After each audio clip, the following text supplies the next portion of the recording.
JAMBO, welcome to Beyond 60. Victor here, and I'm all about redefining your retirement goals.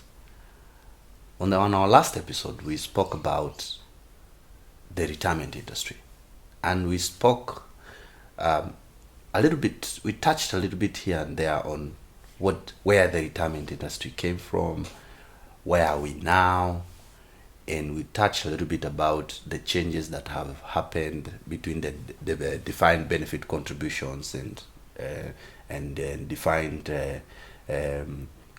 contributions, basically. And today, we just want to get like a part 2 of the same. And one thing I realized after our last episode was that there are so many challenges that the industry faces, and it takes all of us to play a role in making sure that we move together as a country. And I know retirement in general is not a topic that is unique to mostly Kenyans. Even in various parts of Africa, there are retirement challenges, because retirement basically is not well covered, especially in the developing countries. Touching mostly on Africa. I don't know what is retirement benefit, the retirement prefect or the retirement authority in your country, but in our country, we have one that is called the Retirement Benefits Authority. It plays a big role in ensuring the policies and ensuring the challenges have been faced out. If you have a comment or you have a complaint about your payment was not done on time, the investments were done irregularly, they are like the prefects of how the pension schemes work in this country. So I'm sure in each and every country we have that. In Tanzania, we have. In Uganda, we have the authority as well. But I want to speak specifically because I know these challenges most Africans will undertake, or you will be able to comply, and we find a common ground due to those challenges, because they are common in the continent as well. So one thing about the challenge, one of the biggest challenges, number one, is the unpredictability of these economies. So you find these economies are not stable enough. They are not predictable, as in you cannot have a situation whereby you can say in the next 20 years we'll still have good policies that that touch each and every, because there are governments coming in, governments going out. Unlike like Uganda, you have only known for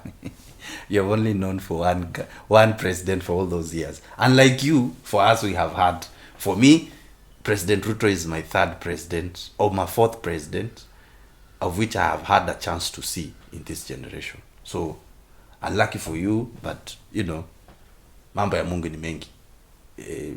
Huku hivi ndo tunasema, that's how we say it in Kenya. Mambo ya Mungu ni mengi, but anyway, you get there, don't worry.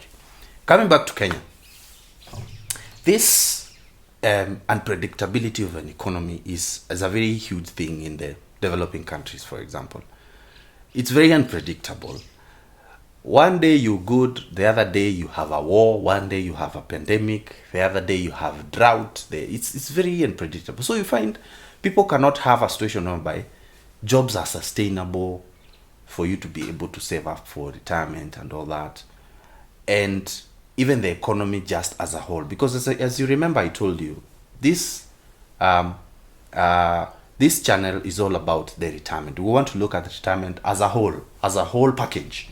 Not just the financial aspect as well, but as a whole package in terms of the social life. So unpredictability of these economics ways of doing things, that's one of the challenges that we have realized. So you've realized that even one of the biggest challenges, if you look at our last video where I explained the defined contribution schemes, is you find due to the unpredictability of the economies, you find so many people retire and they don't even have money. Why? Because the economies are struggling, and now government has to come in and try and prioritize other things, because you can't let people die. There are so many things to be done. Of course, there is high levels of corruption. that leads to that. There is war. Those are the unpredictability of government. And some things are natural. You cannot really change a lot of things towards it. So how do we mitigate such a challenge? I only want to tell you one thing. Young people, because we know we are young people in this continent, not even in this country. We are a young continent. Let us look at this unpredictability as something that we really need to take responsibility for. Let's not just choose leaders for the sake of choosing them. Do they have what we have? What do we want? And even when we want them, do we hold them accountable to their doings? So we have those insecurities that sometimes they have a bigger say. And I normally tell people, when you go to vote, you don't vote for yourself. You vote for your next generation. Those generations will make sure that the consequences that you're facing, the consequences that we are facing now are the consequences of our parents, whom they chose to do when they had the chance to vote. But for us now, we are reaping the fruits of those economies. So you find the instabilities. One government comes in and says, we will build 5 stadiums, no stadiums come, or 1 or 2 or 3 or none, whichever you want to put it. But at the end of the day, what kind of leaders are we choosing to make sure that we have a consistent economy that is growing? And one of the big reasons to ensure that we have an economy growing, let's get back to agriculture. Let's do agriculture, manze. This thing of, waiting for things to be done outside and then they are brought into our country. Let's go back to the land. I know there are no lands. Sometimes we are doing a lot of real estate. We are destroying trees and all that. At the end of the day, we have to balance all that. We have to balance the economy. We have to balance where we live. And we have to balance everything as a whole, including retirement. So we have to, when we do something, let's think of our next generation. Let's not even think about us. Let's also think about the next generation. Challenge number 2. Due to the uncertainty of unpredictability of the economies, then there are no jobs. So there is job insecurity. That's basically it. In our previous episode, in our first episode, so that you get the chronology, you can look at the first episode. I tried to mention that, and they said we will look at it on a bigger scale. But in looking at 2020, the year 2020, during the COVID pandemic, we lost a lot of jobs. And due to that, so many people don't have the ability now to even save up for retirement. As a fact, we even had a situation whereby people withdrew whatever they had saved, because now somebody has lost their job. He didn't see it coming. Nobody saw it coming. And here you don't have money, but you have money lying somewhere. Even me, if I was there, I will take it, because now I have to survive. And you find that even one of the biggest consequences due to that, you find our old folks, like our parents now, were the ones now taking care of us, sending us food from left, right, and center, because, again, people lost jobs and people must eat. So job insecurity due to that, it's another big challenge, because now it diminishes the way of savings, how savings are done. But I think I have a solution. What if we automate every situation whereby you have every transaction, saving, even if it's 1 shillings or 5 shillings on every transaction. If you look at your M-Pesa statement, I looked at mine the other day, I was shocked. I'm wondering, hey, where did all this money go? But at the end of the day, you have to secure yourself and secure a way of doing things in a different perspective. So that's one thing, automating things, I think, will go a long way in ensuring that even when you don't have a job, you can be able to sustain ourselves. Just to mention a small thing about job insecurity. Nowadays, people are given contracts.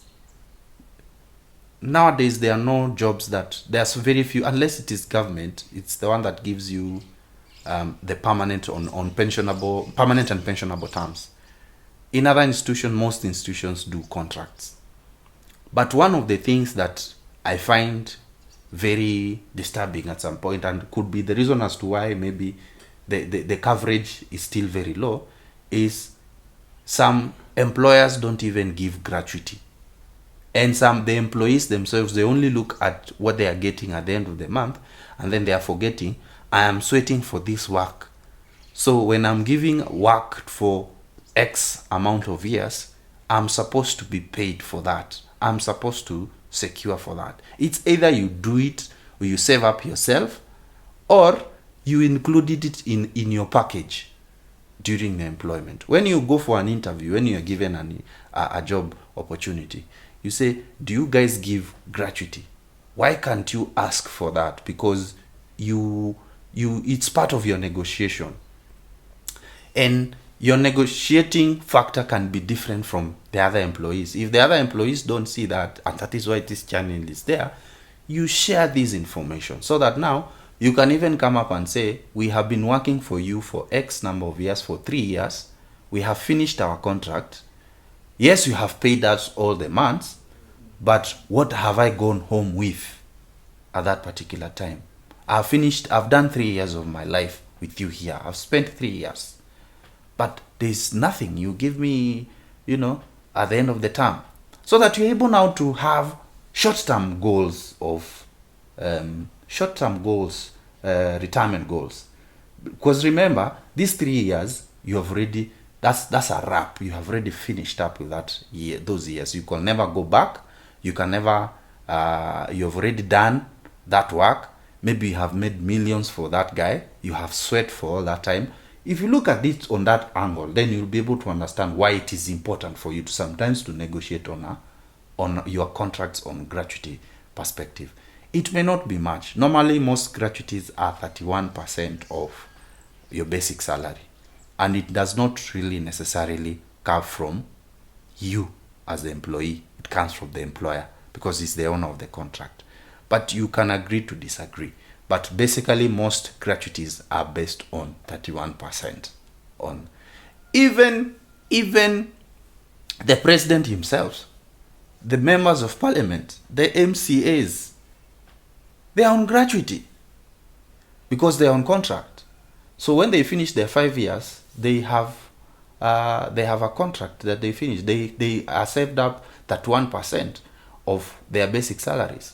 So you can imagine this guy has done 5 years with all the salary, and then he still has another gratuity for that the years served. So I think going forward, for us to make sure we at least curb the challenge of the industry that we are facing in terms of retirement, I think that job security, you need to watch on that and try and negotiate your gratuity based on put it on your negotiation table. Put it there. Say, I want gratuity at least at 1%. So that, again, you don't work for somebody and then you just go home like that. So that's number 2. Number 3, saving culture. Saving culture. We are not there yet. We are very far. We are very, very, very far. You can say only we are 12%. The President Ruto normally quotes it at times, which is true. We are not saving.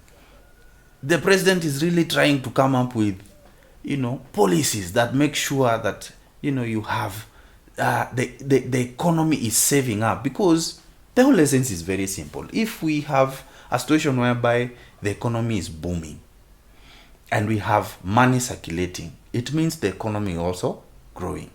If you give these funds that you call the individual pension schemes your money to juggle with it, I will come in and say how we'll do a feature on how the pension schemes work so that you get the gist to understand.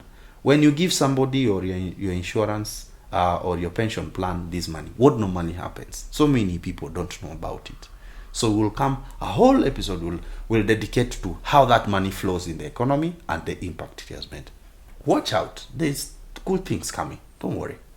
But coming back to the savings part, we still have 12%, only just 12%. That's a research done by M Wealth. And I like those guys because they do a lot of research on on pensions, and you'll hear me quote them a lot of times because I follow them keenly and I am able to relate with them completely and totally. And they do very nice researches. Comment to them. Kudos to them. Yes, let them continue. They have not paid me to do that, but hey, if they are doing a good job, I'll say it's a good job. So coming back to saving, they say we are only at 12%. 12%. So what does that one mean? It means only 12% of Kenyans are saving, which is actually true. When you look at the trends of the industry, as I said before, and I'll keep mentioning, we are still very low. We are still at 24 or 25% now. So you find over 70% how I save anything. They are not saving anything. They are not anywhere. Either they are not able to save, they do not have the ability to save, or they don't have the education to save. All those inclusive there. So that culture of us being spenders, is very critical. Is louder than the savings aspect. We like credit so much. Wakenya wanapenda loan sana. So a saving culture is a very important aspect, and that aspect is not captured very well in our industry, and as much as in our way of doing things as a nation and as a continent. That culture of savings, we are not there. We are still in a situation whereby we like credit more than saving. So when you get maybe your salary, you first of all pay your credits, and then now you forget about savings. So at the end of the day, you find there's a mismatch in that. And part of the problem have been created by mostly banks. And I'm not saying credit are bad. Credit is good. But credit is only good if you have a way of knowing how to do with it, or how to save up to it, or how to manage your credit. That's the most important thing. Number 4, the coverage. The other challenge that we have is the coverage. That's a big challenge. And there are several reasons. I've touched a little bit on coverage, on how it's done. But one of the main reasons is the attitude as Africans, sorry to say, or as Kenyans, we have towards specifically saving for retirement specifically. The other one was about savings, the whole culture, including saving for other things. But this one, I'm talking about the culture of saving specifically for retirement. Our attitude towards it must change, and this is why this channel is there for you. You might be thinking, this will only talk about things 20 years to come. I'm sure in the comments we will see something like that. We are talking about 20 years to come. How do you know how to live 20 years to come? How do you know you'll not be there? I will ask you the same question again. Because that is the notion we might be having. It's better to prepare than wait. And then things come up and then you're not able to sort yourself out. Some of us have that culture of living, now, YOLO. You're living now. You buy a big car, you put spoons at the back of your boot. I'm wondering, what is it scooping? But at the end of the day, you are wasting your time. There's a research that sometime somebody did. I went to a training in Zambia some time back, and there's this Jungu guy who had this car app that it showed that when you buy something like a BMW today, yes, you can afford a BMW, but you can as well afford a cheaper car to maintain. But he was saying, by the time you're 60, whatever you're saving now, if you buy a BMW now, it will have an impact when you retire, which is true. Because at the end of the day, if you look at how you live your life that you live now will basically, you're basically feeding your retirement at this particular time. Because that time, one, you don't have the age aspect will kick you out automatically. So you'll not be able to, look for another job because now you are old, unless you give back to the community. Then number two, if you had not saved up, then you'll have problems in being liquid. You'll struggle, because one thing I can assure you is one thing that will remain constant is your expenses. Expenses will always be there. I'll keep insisting on that, because how do you cater for your expenses at the end of the retirement will determine how much you have saved at this particular time that you're doing it. So our culture towards saving for retirement, it's a big challenge in the industry, and that hinders sometimes even the penetration of good products. There are very good products outside there, but since you have this perception of saying, I know it's another pension industry, it's another thing, it hinders you from seeing the bigger picture. They may not be as perfect as you would have wanted to, but at least give it a shot. Give it a shot. And sometimes it's good to risk, and you do your research. That's why I started in my previous episode and said, if you want a plan, get to understand what is this plan I'm getting myself into. If you're taking an insurance, for example, get to know the institution, get to know the history, get to know how do the money work. That is why this channel is there for you, so that you can be able to learn and see how can I invest in a good substantial way to be able now to make prompt decision. Don't just go to any. That's why we get scammed, because we are not able to find good knowledge on education on financial matters. Even the Bible tells us we perish for the lack of knowledge. At least have the knowledge before you judge, or you have an attitude towards something. Just because somebody else has passed through it doesn't mean it's the consequences that you will also pass through. Take time and learn something out of it. Learn how money works, because when you understand how money works, it will be very easy for you to save up and to plan yourself. Because as I said in my previous video, we are blessed differently. We cannot be all the same. We cannot be employed, all of us. But at the end of the day, all of us will be 60 at some point if you all pray, and we all pray for a long life. But at the end of the day, one day we'll be 60. So what would you do at that particular time? So that's the main thing. Another challenge, health.